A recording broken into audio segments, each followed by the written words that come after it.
And last point of the routine is journaling. जैसे कि last में, दैट मीन्स कि दिन के सबसे आखिरी में ही करना है। Journaling is completely venting out whatever you have felt throughout the day. दिन में हजारों थॉट्स आपके दिमाग में आएगा। मेडिटेशन में आप किसी एक थॉट पर काम कर सकते हो, या तो वो आपका इंस्ट्रक्टिव थॉट हो सकता है, या तो वो आपका डिस्ट्रक्टिव थॉट हो सकता है, या तो वो थॉट हो सकते हैं जो आपको परेशान कर रहा है, या वो थॉट हो सकते हैं जो आपके दिमाग में आने की कोशिश कर रहा है। बट जर्नलिंग इज समथिंग, जो भी आपने फील किया आप कंप्लीटली वेंट आउट कर रहे हो, आप खुद को डी क्लटर कर रहे हो अगले दिन फ्रेश स्टार्ट करने के लिए।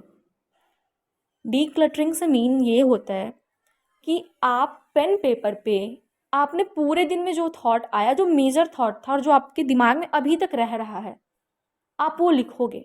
आप अपने दिन को एनालाइज करोगे कि आपका टारगेट्स क्या था, आपने कितना अचीव किया, और जो अचीव नहीं किया उसके पीछे के रीजन क्या है। बेसिकली आप अपने आप का, अपने पूरे दिन का कंप्लीटली लेखा जोखा रखने वाले। So journaling is for that. Timing आप देख सकते हो, कभी आपको 10 मिनट लगेगा, लेकिन जिस दिन आप बहुत ज़्यादा ओवरवेल्म्ड हो, it gonna take 10 minutes, more than 10 minutes, and it is okay. Basically journaling का कोई एक फिक्स वो नहीं है कि आपको इतना ही करना है। वो है जब तक कि आप खुद को कंप्लीटली डीक्लटर्ड फील नहीं कर रहे हो, डू दैट। और ये पेन पेपर पे करना इसलिए प्रेफरेबल है क्योंकि पेन पेपर जब हमारे हाथ में होता है ना, तो हमारे इमोशंस बिना रुके आ रहे होते हैं, and that is important in the sense of decluttering, right. ये इसलिए इंपॉर्टेंट है क्योंकि आप आज भर जो किया उससे खुद को खाली नहीं करोगे तो कल नई चीज़ें आप एब्जॉर्ब नहीं कर पाओगे।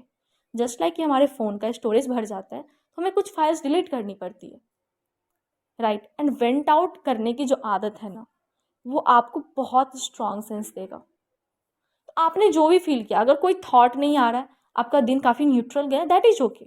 आप अपने दिन को एनालाइज करो कि क्या किसी पॉइंट पर आप जो करे हो उसकी जगह कुछ और कर सकते थे, या जो चीज़ें आपने मिस की, या जो चीज़ें आपने कुछ अलग कर लिया, कुछ एक्स्ट्रा कर लिया, या जो थॉट्स आपके दिमाग में आ रहा है, बस लिख के उसको वहाँ ख़त्म करो, उसको लेकर आगे प्रोसीड नहीं करना है, ठीक है। एंड हाँ, इन सारे चीज़ों के साथ ईमानदार रहना, बी ऑनेस्ट। क्योंकि ऑनेस्ट जब तक नहीं आप होगे, आप अपने में चेंज नहीं, आपको दिख ही नहीं रहा होगा। एंड एज आई सेड कि डिसिप्लिन बहुत इंपॉर्टेंट है आउटलायर्स के लिए। तो डिसिप्लिन के साथ साथ ऑनेस्टी बाय डिफ़ॉल्ट आता है, एंड वो आपको रखना होगा।